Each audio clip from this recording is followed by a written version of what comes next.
May the words of my lips and the meditations of all our hearts be acceptable in your sight, O Lord, our rock and our Redeemer. Amen.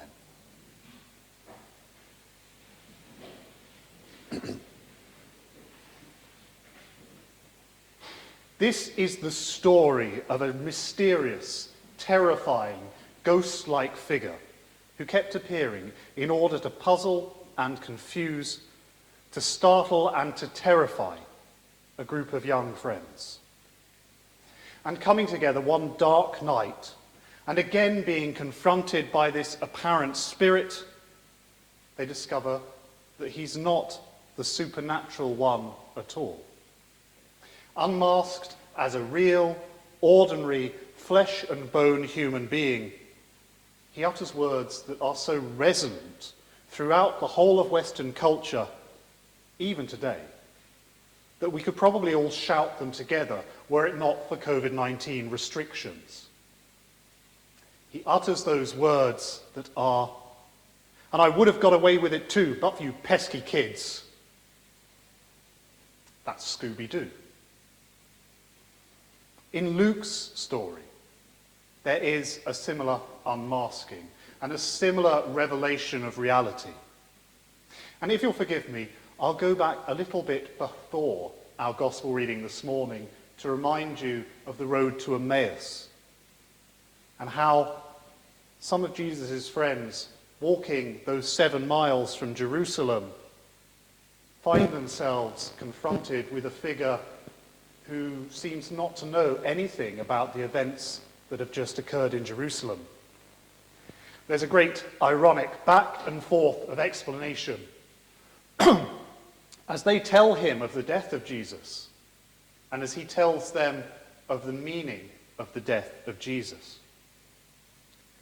They do not know that they're talking to the one who's been crucified until, in the moment where he breaks bread with them in Emmaus itself, they recognize him. He is unmasked for them as what is truly real. Of course, we who gather in this community of Christians to celebrate the Eucharist also read back our own experience of worship into that Emmaus story and recognize Christ in the breaking of bread at this table every Sunday morning. In Jerusalem, after the friends from the Emmaus Road have rushed back there, they find Jesus' other friends gathered together. And they are again, and newly, startled and terrified to find a man standing among them, to find him standing again alive among them. And they thought they were seeing a spirit.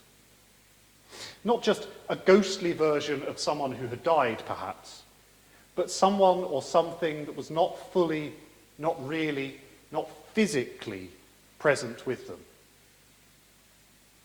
And Jesus then invites them to look and to touch and to hear and to encounter him as a real physical presence. And he is fully believed and fully known to be himself when he eats with them, when he does something every day, an ordinary, something basic to a community, something which, again, we do as Christians on Sunday mornings. Both on the way to Emmaus and in Jerusalem, Jesus opens the mind of those he meets, or causes their hearts to burn within their own chests with an understanding of the Scriptures. And so these stories of good news are able to help us today to explore and to identify with the disciples' lack of understanding, with their lack of faith, with their confusion at the mystery of the resurrection, with their shock.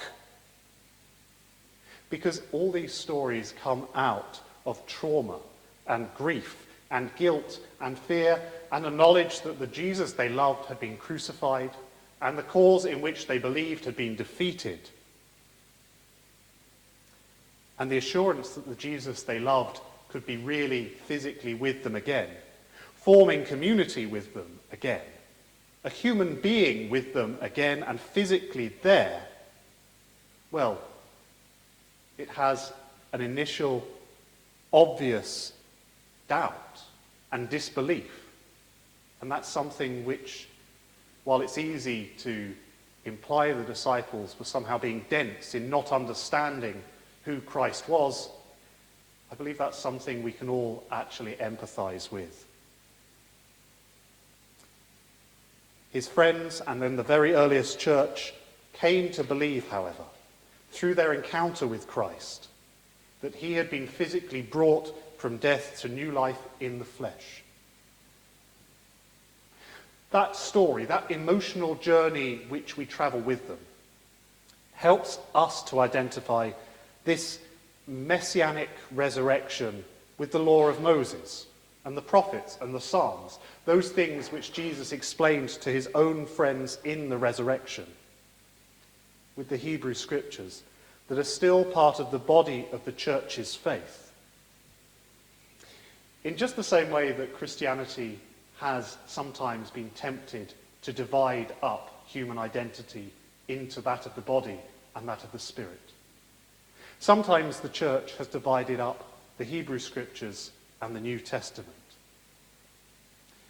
But these stories of the resurrected Christ, real and physically there with his disciples, are a reminder that in true Christian teaching, our souls and bodies are united in their worship of God and in God's care for them. And the Hebrew scriptures and the New Testament are also united in our worship of Jesus Christ and in his resonance and reverence for the scriptures of his own Jewish people.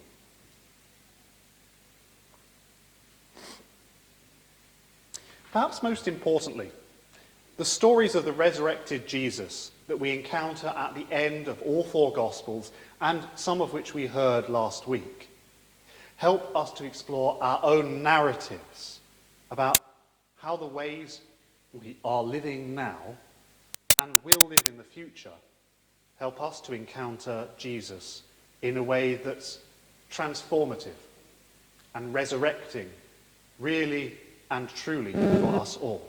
They help us to think about how hearing and seeing and touching Jesus, how that process of real encounter cannot happen today through finding a strange individual among us as we gather in an upper room in Jerusalem, but it does happen today equally really within a Christian community.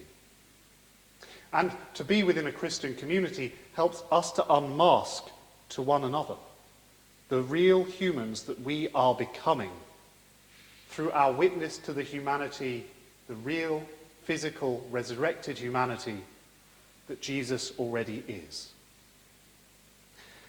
The first letter of John is therefore able to reveal our resemblance to Jesus as God's children, to say, more or less, that we are becoming bone of his bone and flesh of his flesh, flesh of his risen flesh.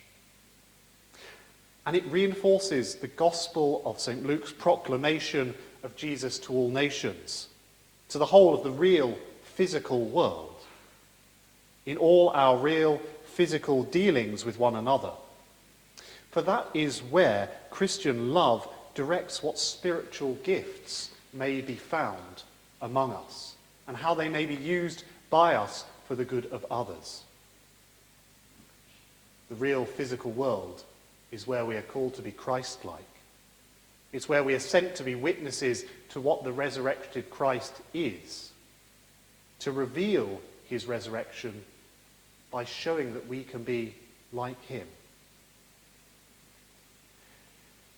If we are witnesses to a world that increasingly believes in ghost stories and increasingly talks of the virtues of a disassociated, disembodied spirituality, then there is something radical and strange and resurrective about the fact that the risen Christ sends us there to share the real physical effects of his real physical resurrection, to reveal something more than spiritualities, but to reveal that we can unmask the true identity of the world, and show it the face of Christ.